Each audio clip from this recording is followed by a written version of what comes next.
Hey, welcome to the Marketing Gateway. I'm Sean in St. Louis, and we're so glad to have yet another interview from a wonderful marketing mentor to share with you. And today we're going to be talking to Savannah Westbrock. Now, Savannah is someone who I met earlier this year at the AMA conference. And actually, I did a recap, and we're going to put it in the show notes, of the talk that she and two of her colleagues gave. It was called Producing the Producers. It was a really good talk and great way to start off our conference. And it was they were talking about different people who have been producers in history and how they have enabled others to be really successful. So you'll hear a little bit about that in this episode. But she is an innovation leader. She's got a decade of experience in digital media. We're going to talk a lot about that in this interview, especially if you are wondering what programmatic marketing is, if you're not really clear on the definition of terms like that, listen to this episode. She's going to give a great definition of it.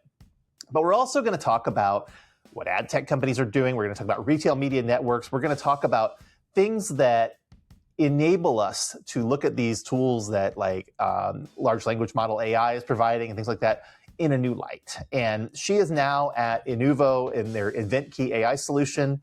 So she knows a thing or two about this topic. Really, really expert. But what I also really like about Savannah is that she's very, very approachable in terms of how she talks about things. She's not throwing a lot of jargon out. She's not putting things in terms where you have to have a master's degree to understand what she's saying. She's explaining it clearly, plainly, and with regard to strategy and tactics, which is so helpful. So enjoy this interview. Well, hey everyone, it's Sean in St. Louis. Welcome back to the Marketing Gateway. And I have with me today, Savannah Westbrock. And Savannah and I have tried to get this recorded, and we've been through ups and downs. So I'm so happy we get to finally do this, Savannah. We're here, we did it. Well, welcome, and so glad to have you on. And one of the reasons I really wanted to have you on the show is because I heard you speak earlier this year at the AMA conference, and you were just so great in what you had to share. You were part of that initial presentation, and it was wonderful. So thank you for doing that, and so glad to have you on today. Yeah, I'm excited to chat, Sean. We've had a lot of really nice back and forth. I'm excited to really get into it today. Well, you know, I always ask guests to tell me something surprising that I don't know. It could be anything you'd like to share, so go for it. Well, this is our first time formally sitting down. This is a St. Louis themed podcast, Sean. So why don't I teach you a St. Louis specific way to say hello? Oh, I love that. Yeah. Let's do it. So you probably know in French, you say bonjour, so good day to say hello. But in the St. Louis French dialect, they say bonjour, which is beautiful day, which I always think is so nice. I like to share that with people because St. Louis gets a little bit of a bad rep for our kind of Missouri French, our hick French that people call it. But a lot of people don't realize we do have our own dialect that was spoken here for hundreds of years that really developed mostly from the influence of Canadians who were in the process of migrating from Quebec and Ontario down to New Orleans. And a lot of them stopped and made a home here. And that's a big part of the reason we talk the way we do. Well, you're giving me some assurance here that we are not just completely brain dead when we say things like Shoto or De Bolivar or some of those other corruptions of French that we use for locations around town. So yeah, there's a little bit of logic to it. It's not just us making stuff up. Well, that's great. I am from Illinois, and in Illinois, we have a lot of towns that have weird pronunciations, and like Monticello, Illinois. Anywhere else would be Monticello, but hey, it's Monticello in Illinois. So we're kind of used to mispronouncing things where I'm from. So that one I can't explain. I've only dug into the French. Well, great. Well, in this series on the Marketing Gateway, we're focused on the St. Louis area. Tell me a little bit about how you came to live and work in the St. Louis area. So I came here for work, like a lot of people. So the marketing community really opened their arms and welcomed me in. So I came via the Missouri Journalism School, where I studied advertising, strategic communication. And while I was there, we were in this moment where a lot of publishers were struggling to keep their online content monetized. So we began to see the rise of programmatic advertising and social media and biddable media in general. So I started really at the cusp of programmatic advertising and this idea that we can start to more broadly bid on media online and just set our desired audiences and our desired content and find that marriage. And that brought me to St. Louis ultimately, where I was able to start my career, because we do have this really strong agency background here. We have a big tech community here. And ultimately, I began shifting gears from hands-on keyboard work in that area into ad tech and innovation more broadly. That's fantastic. And so glad to have all that expertise here in St. Louis along with you. So, well, fantastic. Well, I know, one of the things that we are always thinking about in the world of marketing is innovation. And, we love to talk about it. We love to think about all of the ways that technology is pushing us forward, but we also get it wrong some of the times, right? So what do you think that marketers really get wrong about that word, but innovation? Yeah, well, it is one of those words that everybody walks around with a different definition in their heads. And I do think mine is more different than most people's. Because I think innovation does tend to just mean something new to most people. And marketers especially tend to only look at innovation through that lens of additive innovation. Like, what is this new thing that I can tack on? What's my big idea? What's my new channel? And when you look at innovation in that manner, you really are limiting yourself. And I think a lot of people feel that pressure, whether it's from their clients or their agencies or their own selves, and just trying to be ambitious. They're looking for that easy button, and they think, okay, well, if I can just grab onto something new and tack it onto my existing plan, that'll get me to the next quarter, that'll get me to the next year, that'll get this budget approved. But marketing is always challenging us to do more with less. And that's where, if you really dive into the practice of innovation, you learn about subtractive innovation, you learn about incremental innovation. And those are two areas where marketers can really benefit.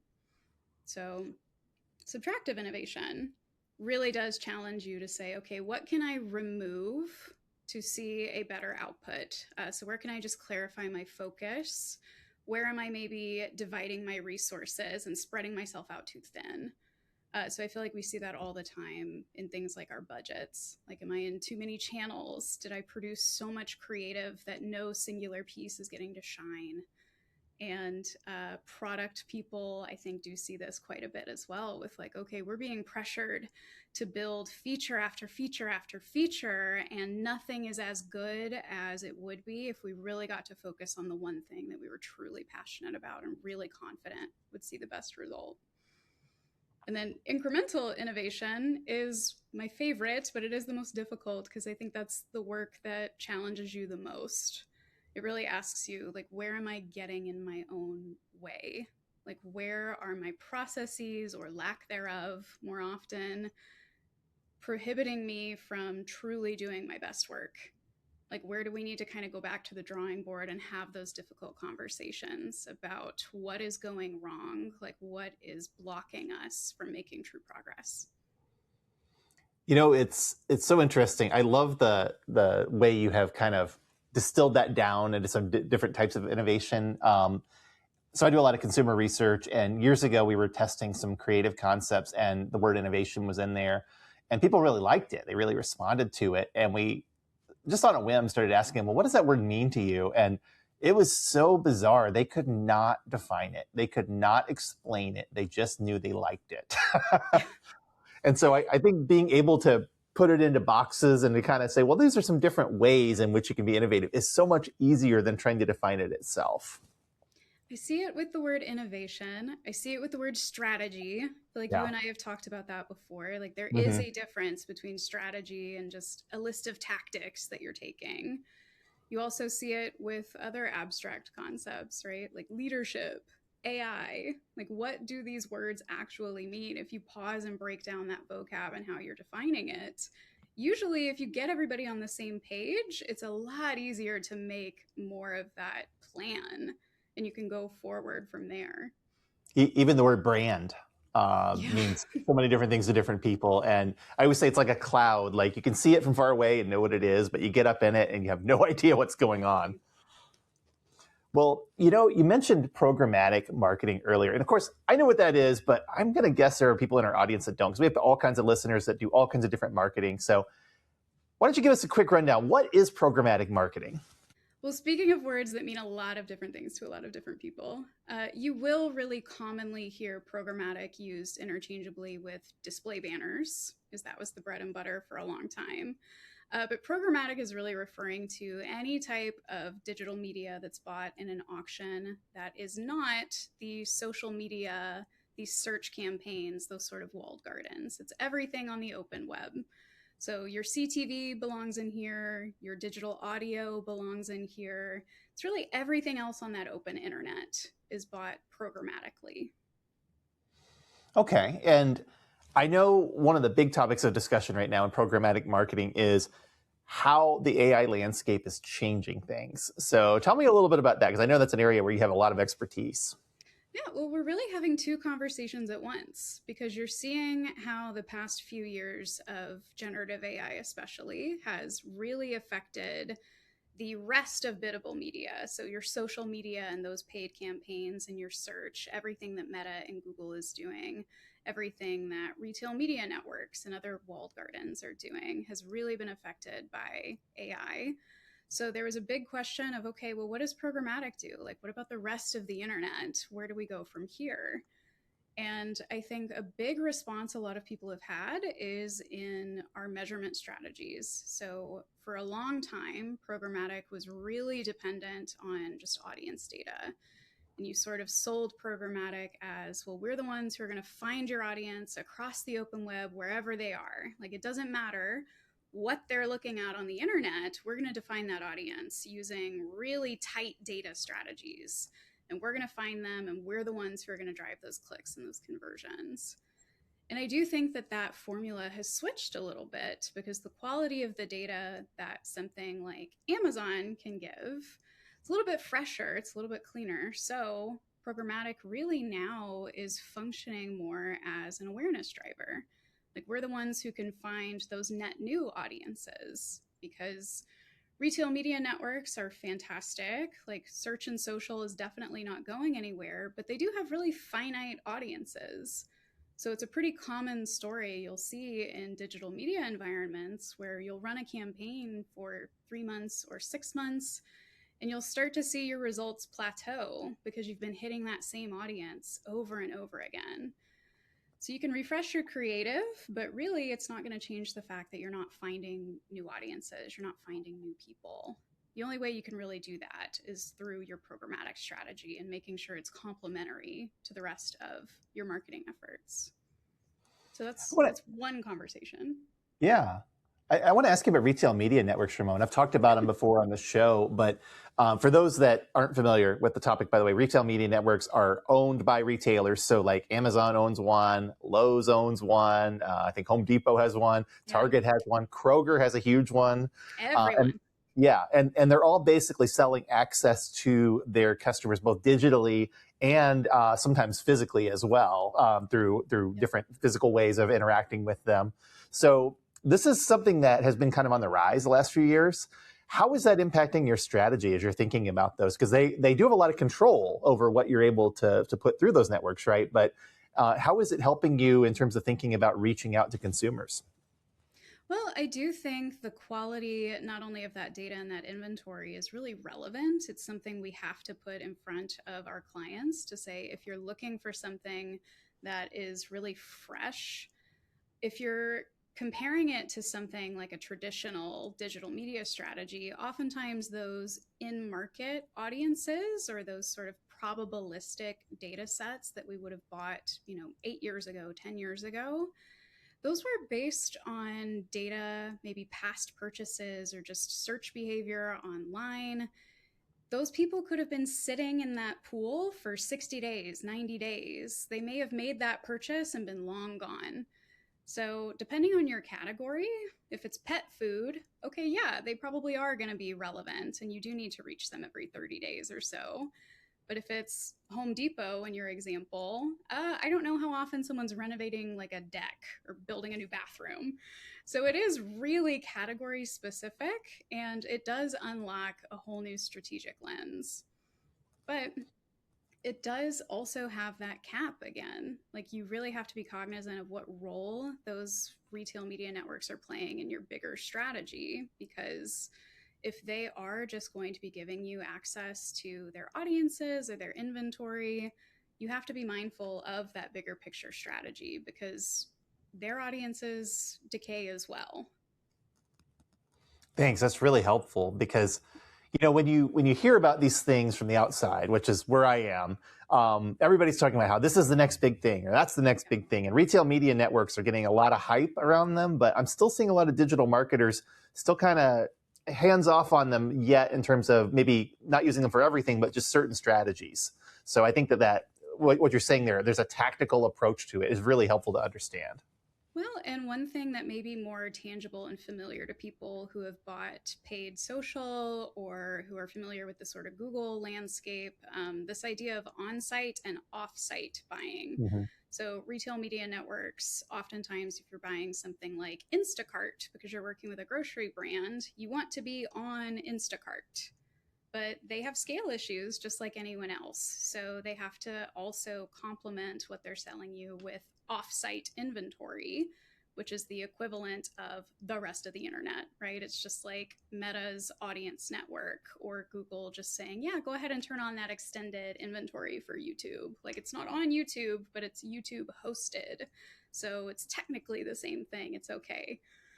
They are running into that as well because, as you mentioned, everybody and their grandmother has their own retail media network now. So it's a really great strategy for them. It makes sense for them to monetize their data, but I wouldn't be surprised if we see more and more partnerships forming in these coming months and years, because they really are running into a little bit of competition and a little bit of a scale crisis. Yeah, I completely agree. And I think unless you are somebody the size of Amazon or Kroger, you probably are going to have a hard time competing with those large networks. Yep. Well, let me ask you a little bit about thinking about go-to-market strategy. So sometimes there are times where you can make missteps or you can, plan things and they just don't quite go your way. So where do you think product leaders in ad tech often make those kind of mistakes or missteps when they're thinking about a go-to-market strategy? Well, that's interesting because I think as a consumer researcher, I'd be very curious for your perspective here as well. What I've been seeing in the past few years, whether it's the retail media networks or like bigger ad tech players like Facebook, Google, etc., I'm seeing a lot of chasing what investors might like to see and a little bit less of what users and consumers would probably like to see. So bringing it back to that idea of like additive innovation sometimes being a bit of a trap. We're seeing a lot of big, shiny, bright new things that nobody's really asking for. So I guess I'll pick on Meta, and it's easy to throw stones at Zuckerberg, so that feels safe. The metaverse as an entire concept was something that we talked about in our industry because we had to. It was given to us, and we had to figure it out. Maybe we could have found some utility there, maybe not. It sort of fizzled out organically on its own, and I think the big piece of that was we didn't know what the consumer strategy was, right? We didn't see it. You also see that maybe nowadays with a lot of wearable AI tech. We haven't quite cracked that code either. The Meta glasses or any sort of AI glasses. They're out there, they're sleek. I've met a few people who maybe have them, but consumers are almost overwhelmingly rejecting them because they think it's creepy. They don't like the idea of someone recording them whenever they want. They're calling them pervert glasses now. And that seems like the type of thing that could have been pretty easily predicted in your research, right? I'm wondering if they're reading any of this sci-fi that they name their companies after. Like, that seems obvious. The metaverse is a great example of where I think pretty much anybody on the outside of it knew that it was going to be a flop. And I'm saying this as someone who I own a MetaQuest 2 headset. I love virtual reality for gaming. I think it's really fun and interesting, but I could never see using it beyond that purpose because it's clunky and it's not ready for prime time. And then it's weird to interact with people in that virtual setting because they look different than they sound. So I was playing a game one time, and this kid walked up to me and started talking to me, and they had a really thick New Zealand accent. And first of all, I don't want to talk to kids when I'm playing games. I'm, a middle-aged guy. But secondly, it was just so bizarre because, you don't have any of those cultural connections or cues to help you to kind of know how to navigate the situation. So when you're scaling that and trying to put that in a business context and then saying, oh, and by the way, we're going to also find a way to make advertising revenue off of this, there was no logical through line. And so consumers were saying that. They were saying, I can't imagine strapping one of these things onto my face and using this every day. And nobody seemed to be listening because the hype and the money were there, but the use case wasn't there. And I think the Meta glasses are in the same boat.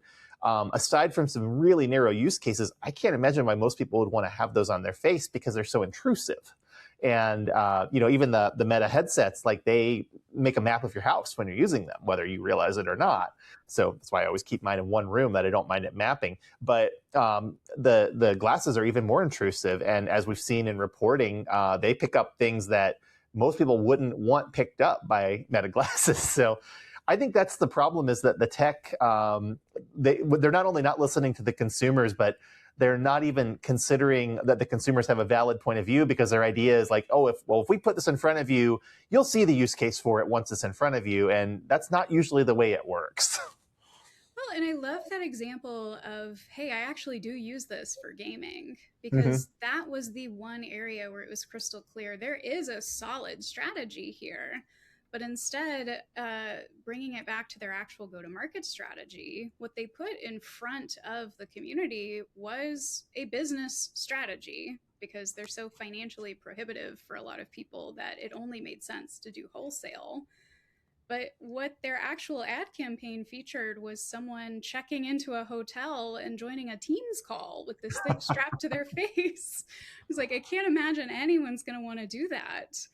But now we're seeing them more and more in arcades and barcades, which are really viable as a strategy. So maybe if they had slowed down and thought through, hey, how do we actually bring this to market in a way people will be excited about, they could have had a bigger splash and something that's a little bit more effective. But instead, it was a big old flop, and we're still seeing it. And this happens all the time. I mean, in video games more broadly, they've tried to insert ads into those for decades. And, they've tried product placement. They've tried digital ads that are more dynamic. They've tried ads that are interstitial. The only platform where that's really worked has been mobile gaming. And that's because mobile gamers don't pay for their games. They get them for free. And because they're not paying for them, they expect to be advertised to. But people that are putting down any money for a gaming product, any kind of entertainment product, could be a movie or song too.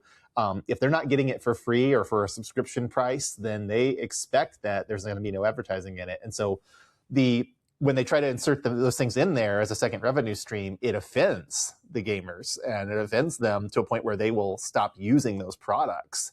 And I think that's one thing that, again, the consumers have been very clear on. You can hear it in many, many different studies, but the tech leaders tend not to think about, because again, they're kind of like, they'll get used to it. They'll ignore it after a while, rather than, they'll stop using this product and avoid it and maybe go to an alternative. Well, and it's interesting the moment we're living in, because I think consumers, compared to 10 years ago, are so much savvier and aware of that value exchange. And that brings us back to the other way that programmatic is really evolving, is all of the privacy cognizance, and not only the regulations, but the actual demand from consumers themselves of, hey, this actually isn't worth it for me anymore. Like, yes, I can give you my email, and now my phone number also is required for that 10% discount. It's not worth it for me. So we're seeing a rise in strategies that are actually mirroring what the consumers are putting forward, because they don't want to work with brands, or they don't want to buy from brands that they feel like are going to just harass them and follow them until the end of the earth, which has really been a lot of the classic online advertising strategy. Even loyalty programs, they give you very low rewards, but then they hassle you constantly. It's not worth it anymore. And people Absolutely. understand. I think a lot of people, 10, 15 years ago at that point of sale system, typing in their email, they didn't understand, like, oh, this is almost like a permanent thing that I'm doing here. They weren't aware of it. Now you cannot enter several websites without giving your data up, and people understand this is going to have long-term consequences, and even 20% off isn't worth it. I think these are problems that will not go away anytime soon, but as marketers, we have to be aware of them for sure. And in research, when I'm using list studies where we've procured a list from CRM system or something, I'm finding much higher bounce rates than I used to find because people change their email addresses more often now because they get tired of being harassed. Well, hence the new requirement for your phone number as well. It's a lot harder to change your phone number. But I feel like that's a band-aid solution, especially as consumers are paying more attention, and as, you know, they do feel like companies are not listening to them about what the new features they roll out are, or consumers feeling forced to adopt things that they don't necessarily want to adopt, right? We had a really great conversation, Sean, about AI search being rolled out, or like, oh, it's here, or companies that kind of don't have a really logical tie to sort of AI having it suddenly be everywhere in their marketing, you know, like random CPG brands. Like, why is this chip company suddenly asking me to make an AI avatar? It doesn't make sense as a consumer. It's that additive innovation thinking again. They're just sort of following a trend without concretely plotting a strategy of what this means to my consumer, and is it going to grow my brands long term? Yeah, and since you and I talked, ChatGPT or OpenAI has discontinued or is discontinuing their browser, Atlas, which was supposed to be, I mean, if you looked at the beginning of the year, everybody was saying agentic shopping is going to be a big thing. Consumers are going to love it, and they're going to use these browsers to do it. And yeah, we're not there. The tech has not only not proven itself, but we're going in the opposite direction where they're just shutting it down because people don't like it or want to use it. Yeah, we're sort of in a throw spaghetti at the wall phase in a lot of this. It's like, okay, let's go ahead and release it. We don't need to beta test it because the consumers will be the beta testers. Like, we've been seeing that strategy from a product perspective for several years now. And OpenAI really, I think, turned that degree up because ChatGPT 3.5 really was the launch of that. Like, okay, let's just put it out there. We need to be the name. And I think you can argue that was a great strategy for them. Like, Google had a dense and really well-funded AI lab. Like, they could have put out something that was probably at the same level as 3.5, but ChatGPT got their name out there first. And it didn't matter that it was clunky and hallucinated to no end, because consumers didn't know what a hallucination was at the time. They were just so impressed that the robot could talk. Well, this brings me to another question I wanted to talk about, and that is that you are now working at a AI forward organization, and you're thinking about AI a lot. But AI is a controversial topic. A lot of people have different ideas about what it is, what it means, where it's going. So I would imagine like one of the things you guys have to do is probably work on building your culture so that you're all kind of talking about the same thing, working in the same direction. So how do you do that in your organization? Well, this has been a really big part of my life. I also helped steward an AI council for a massive holdco as well. This is truly something I'm really passionate about, because I think a lot of leaders across industries are misstepping in this area because they feel this pressure to always be sycophantically positive about AI at all times. And again, it goes back to like not listening to, in this case, your staff or like the consumer or the culture at large. Like, there are pros and cons to Gen AI, to agentic AI, to machine learning. So it's okay to have nuanced conversations about the pros and cons. And I think when you as a leadership team open the door to that conversation, it's going to create an environment where people feel comfortable saying, hey, I read something that I don't understand. Like, who can I talk to? Right. And if you have engineers on staff, like I always have, your engineers who are very intimately familiar with AI, they're going to give it to you straight. They're going to tell you, these are the pros, these are the cons, this is what's real, and this is what's just marketing fluff. And enabling those people to have some of those conversations also, I think, builds trust. but you do see a lot of maybe pressure from leadership in a lot of different companies of, we've invested in this, we have to move forward, let's set goals for usage, let's get this out here. And people, whether it's from a product perspective or stuff at work, they are going to always hesitate if they feel like they're being forced to do something. So it's better to take that stance of, okay, let's educate ourselves. There's misinformation in the pro AI camp and the anti AI camp. Like, what are we hearing? Where can we maybe redirect conversations when we need to? Or where can we pause because staff have alerted us to something that is a legitimate concern and we do need to hesitate here and we do need to have a really in-depth conversation about where we go and invite staff along in that conversation so that they don't feel like it's just a top-down mandate. Completely agree. And, I think one of the things that becomes so frustrating about when you're talking about AI to the general public is that they have a lot of perceptions that are shaped by maybe stories they've heard in media, maybe just very superficial experiences that they've had or frustrations they've had. I mean, so many people, when we talk to them in consumer research about AI, start talking about chatbot customer service that they hate, or they talk about how there was some other interaction they had where they wanted to talk to a human and they couldn't. And they were forced to talk to this chatbot that agreed with them but couldn't do anything for them. So I think that's part of the problem too, is that, we talk about the financial bubble that might be forming around AI, but I think there's a perceptual bubble as well where we haven't quite figured out what this technology is going to be going forward. We haven't even figured out who's going to provide it. I mean, the controversy of the week is whether China is going to have models that are cheaper and easier and better to use than the current models that we're using, right? So we don't even know where that's going yet. But what we do know is that people they're excited about new technology, but they're resistant to things that they think are going to become barriers to their ability to get things done. And those discussions are important. I think we need to have them at all levels. Well, and that's where I go back to that definition of innovation again. And definition of AI is really important because we're using this very broad term to talk about types of technology that are distinct and different. And the sort of lazy answer to the question of how do you keep an AI forward culture is education. But the way that I more earnestly answer that is by saying, like, you do have to educate people on what AI actually means and be distinct in your vocab and like say what you are actually talking about, because there is so much marketing fluff.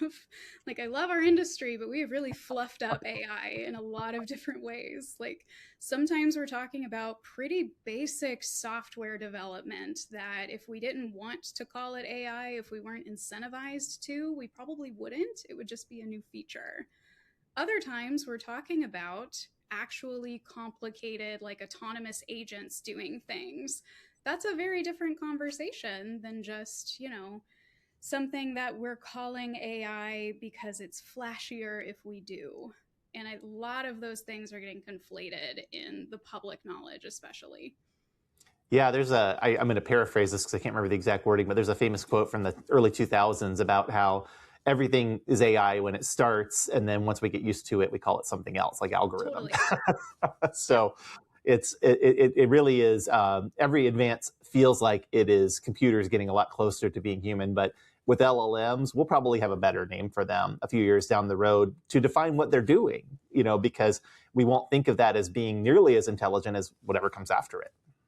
Well, and I also think it's perfectly fine as a leader, and even if you're a leader at an AI organization and a leader in charge of AI, to acknowledge like some of those genuine advances, it's okay to opt out of right now. It's okay to say, hey, yeah, this is cool, but it belongs in a lab. Like, it doesn't have a commercial lens. Like, we don't see the utility in this. Like, one of the comparisons I've made before is polyester in fabric. Like, I don't necessarily want 100% polyester garments, definitely not going to pay $200 for it. But I'm also not going to go do a deep squat in 100% cotton denim either. Like, there is a utility for synthetic fabrics. It doesn't mean I have to do an entire wardrobe head to toe in synthetic fabrics. Like, this developed for a purpose. It has a specific purpose. but you don't have to be 100% all or nothing with this type of stuff. Like there is specific utility, and usually you net out at some sort of blend. It's such a great analogy because I was just thinking of the clothes my grandparents used to have in their closet that were 100% polyester. They were so ugly and you never want to wear them. But today's clothing, which a lot of times has a polyester blend in it, is so stylish and so interesting, so innovative. And it could be even things like blue jeans or, button-up shirts or things like that have polyester to make them breathe and to stretch. So there is a use for it. It's just about thinking beyond that initial form and figuring out where it makes sense to put it. Yeah, you have to have a purpose behind what you're doing. You have to really think through. And I do think we're in the early days of that experimentation, and we are going to have some really like plasticky feeling garments coming off the rack that it's okay to reject and to say, okay, we did this. We don't need to suddenly turn around and have a whole go-to-market strategy for that 100% polyester. It's okay to say, okay, check. Now let's figure out how to actually bring this into something that is much more useful to the average everyday person and something that doesn't feel quite as intrusive. Well, and this is a great segue into another question I wanted to ask, which is, as we're thinking over time and how things evolve, I mean, when I got my marketing degree, 19 years ago, I think, we didn't even talk about digital marketing. And even still in the classroom, like we have to push to make sure that that's included in the curriculum because it's still not, I don't know why, but it's still not a current topic in what we teach in the classrooms. But it's here. It's been here for a while. It's going to continue to be here, and it's going to grow and evolve. So how do we need to think about evolving digital marketing strategies compared to what we were doing 10 or 20 years ago? It's so wild to think that we've gone through the past 10 years without it ending up in classroom curriculum, because my answer, ironically, would be don't forget the fundamentals. Yeah. I do think, we had this, programmatic explosion and this digital media explosion in the past 10 years where it's almost like the pendulum swung too hard in the personalization direction. And AI is definitely going to continue to accelerate that, probably more from the creative point of view, right? Like dynamic creative or personalized messaging is easier to do when you have LLMs powering some of that or just making it easier. But one area where we've swung back again is in that one-to-one, in theory, like data. We didn't have one-to-one, but we had as close as we could possibly get with things like retargeting and CRM lists. And consumers are rejecting that a little bit. I think a lot of us are adapting our strategies in favor of contextual targeting or something similar to it based on that. And we're going to have to watch, okay, creative has always been a very, very important piece of this puzzle that we've kind of neglected, at least from my point of view as someone who is more of a programmatic buyer. Creative was always the add-on piece or like the last piece of the puzzle. I do think we're going to have to go back to, all right, how do we get this messaging strategy just right for this audience? Knowing that we're going to have to pay really critical attention to how people are behaving, what they are reading, what they are consuming, and what they want to be consuming, and what messaging people want to have put in front of them. Now that we're putting a little bit less emphasis on who they are as a person and like what their data says about them. And to me, that goes back to the marketing fundamentals. Like you need new audiences and you need great messaging to be put in front of them. I so agree. And there's nothing creepier than someone you don't know walking up to you and starting to tell you about how they know all these really personal things about you and they just want to make you happy. It's like, no, that's stalker vibes, right? That's not what I want from someone I want to have a relationship with of any sort. So I think not only the contextual, but understanding how to shape that content in the right direction that it will appeal to people of a certain target audience or a certain segmentation without feeling creepy. Feeling like it's made for them without actually making it for them is really key. Well, and what I would love to see, I think some of the dynamic messaging strategies I've seen were focused on me, the person. I think of those cheesy t-shirts you sometimes got Facebook ads for of like, hey, Savannah in St. Louis. It's like, no, stop. That's horrible.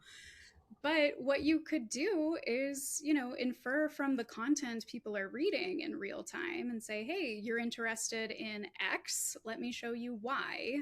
And in that way, it is personalized, it's relevant to me, but it's not me, the person. And that feels so much more likely to be relevant to me and to get my attention. So true. So true. Well, this has been such an enlightening and interesting discussion, and I'm so glad that you were able to come on Marketing Gateway and just share some of these perspectives with us, because I talk about these things sometimes on different episodes of the show, but you've really helped me think differently about some of these topics, so I appreciate that. I'm glad. Thank you so much for the time, Sean. This has been great. And let me offer you one more thing, and that is something I offer every guest, and that is a chance to plug something. We're all marketers. We all have an opportunity to talk about something that we love and care about. So here's your chance. You can plug anything you want. Go for it. Well, Sean, up at the tippy top, you mentioned that you had seen me speak in a presentation that was called Producing Producers. Yeah. And we will be adapting that into a content series where we can go a lot deeper into some of that content. So the origin of that presentation was trying to get out of our marketing bubble, right? We talk to each other a lot, and it's really easy to use our shared vocabulary. But myself, my colleagues Ryan Green and Allie Hopp were looking at how can we take inspiration from music producers, film producers, TV producers, people who work on really complicated projects and get done the type of work that shapes our culture in ways that as marketers we often have to respond to and be cognizant of and react to. So we only had 45 minutes in that AMA talk, and we had so much more to say. So stay tuned for that. We hope to have it out in the marketplace very soon. That's great. And I'll put in the show notes a link to my recap of that. But I'm going to say one thing I remember, and I don't remember who it was that brought it up, but one of you guys brought up Kris Jenner, and there was like a hiss in the audience. So you got the right reaction. People were engaged. We loved the opportunity to look at okay, Quincy Jones, Kris Jenner, and then I talked about Greg Daniels, who is I love that. Favorite people. There's so many lessons that you can learn just from studying how do these experts in their own fields. And yeah, we did consider Kris Jenner an expert at doing what only she has done. So we loved pulling those lessons together. It's been a great time. It was a fantastic talk, and I'd love to see the extended cut of it just to see what else you guys can share. So thanks so much for being on the Marketing Gateway. It has been a pleasure. Thank you, Sean. We'll chat soon. As always, so grateful to have a wonderful marketing mentor like Savannah on. Savannah, thank you. We really enjoyed hearing from you. And wow, I feel like I learned a lot in that discussion. I want to say as well, Savannah and I talked afterwards about how she's a fan of Greg Daniels. Greg Daniels was he worked on The Simpsons, he worked on King of the Hill, he worked on The Office and many other TV shows that are wonderful. King of the Hill just had its 15th season come out, and I asked her afterwards if she's watched it yet, and she said they were watching it the moment it went up. I've already finished it too. Great show. It's great to find some things that we have in common, just in terms of understanding and connecting to one another, because as we talked about in this discussion, so much of marketing is relating to each other and finding things that we like and enjoy. And I think that's one of the things I appreciated the most about this conversation is that even when we're talking about technology and we're talking about the use of all of these really sophisticated tools, it all does come back to these fundamentals that we talk about all the time here on the Marketing Gateway. Again, Savannah, thank you. Her bio and contact info are in the show notes, as well as a link to that episode where I talked about producing the producers. So check that out. Well, in the meantime, if you are listening to the Marketing Gateway and you would like to be a guest on the show, I'm really focused on people from St. Louis. If you're in the Midwest, I'll be happy to include you. If you're a little further out, maybe just be a listener for right now, because our series right now is about connecting people that are here in this wonderful St. Louis marketing culture that we have. But I'd love to have you on. Feel free to go to themarketinggateway.com. Sign up to be a guest is a link right there you can click on, and you are welcome to let us know you'd like to be on the show. We'd love to have you. And if you know anybody that would like to be on as well, please send them our way. I'm always looking for new guests. And one of the things that we're really going to try to do this fall is have a lot of new voices on the show, because with everybody being on vacation this summer, it's been a little harder to schedule people, but we're all getting back now. We're all getting back in the groove. And there's a lot of really exciting things happening here in our marketing community. So Thanks so much for listening. I am Sean in St. Louis. This has been the Marketing Gateway. We'll see you next time.